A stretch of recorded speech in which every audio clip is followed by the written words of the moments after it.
కొడకల్లారా ఎవడన్నా టచ్ చేసి చూడండి, మా పాలమూరు బిడ్డలు అగ్ని కణికలై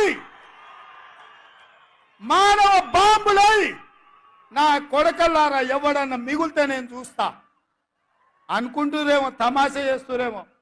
వానో వీనో సందులల్లా సకలగుల పెట్టి ఏదో చేద్దామని ఒక్కనొక్కని పండబెట్టి తొక్కి పేగులు తీసి మెడలేసుకొని ఊరేగుతాం బిడ్డ ఎవడని ప్రభుత్వం మీదకి వస్తే. ఇది ఆసామాసి అల్లాటప్పకు వచ్చిన వాళ్ళం కాదు బిడ్డ.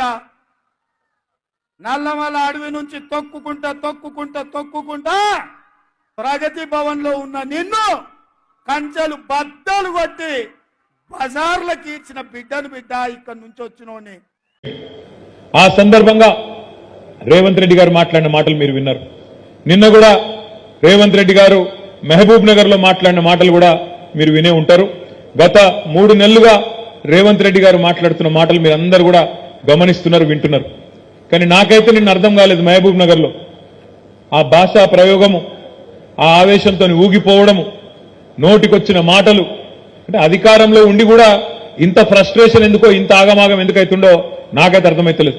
మీరు చూసుంటారు నిన్న ఆయన మాట్లాడుతున్నాడు, నేను జేబుల కత్తెర పెట్టుకొని తిరుగుతున్నా, ఎవరన్నా పిచ్చి పిచ్చి పనులు చేస్తే గొంతు గోస్తా, కడుపు జింపుతా, మీ పేగులు మెడలేసుకొని తిరుగుతా.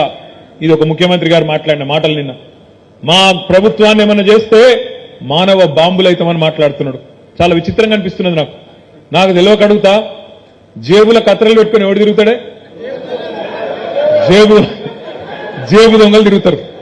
జేబుల కత్తెరలు పెట్టుకొని తిరుగుతాడు ఎవడన్నా ముఖ్యమంత్రి, ఎవడన్నా రాజకీయ నాయకుడు జేబుల కత్తెర పెట్టుకొని తిరుగుతున్నా అని చెప్తాడు.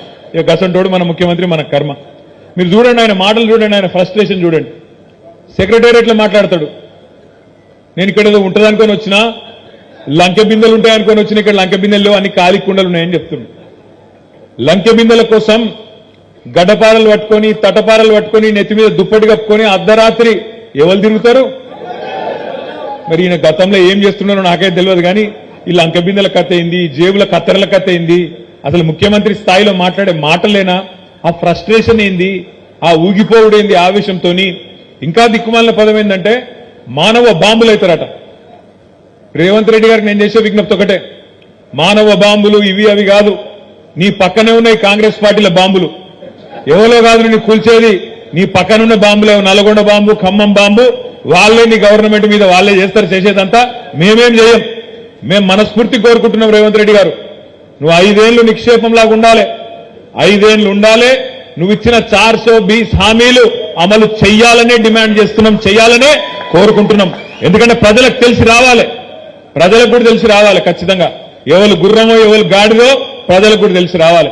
ఎందుకంటే ప్రజలకు తెలుస్తుంది, వెలుగు చీకటి రెండు చూస్తేనే వెలుగు విలువ తెలుస్తుంది. కేసీఆర్ ను రేవంత్ రెడ్డిని ఇద్దరిని చూసినాకనే ప్రజలకు కూడా మన నాయకుడి యొక్క గొప్పతనం ఏందో తెలుస్తుంది అనే మాట కూడా ఈ సందర్భంగా నేను విజ్ఞప్తి చేస్తా ఉన్నా. అందుకే రేవంత్ రెడ్డి గారు బీపీ పెంచుకొని ఆగవాగం కాకు, నీవు బీపీ గోలు వేసుకో, మంచిగా సల్లకు కూసో. నీకు మా వైపు నుంచి ఏం ప్రమాదం లేదు. నీకు ప్రమాదం అంటూ ఉన్నదంటే నీ పక్కన కూర్చొని నీ కాంగ్రెస్ లతో ఉన్నది తప్ప మా నుంచి నీకేం బాధ లేదు. నువ్వు 5 ఏళ్లు కొనసాగు, నువ్వు అట్లే ఉండు. 420 హామీలు ఇచ్చినావు, 1 కాదు 2 కాదు, 420 హామీలు ఇచ్చినావు. ఆ 420 హామీలు నిలబెట్టుకోకపోతే ఎంబడబడతాం, ఎంటాడతాం, ఇడిచిపెట్టమనే మాట కూడా నేను విజ్ఞప్తి చేస్తా ఉన్నా.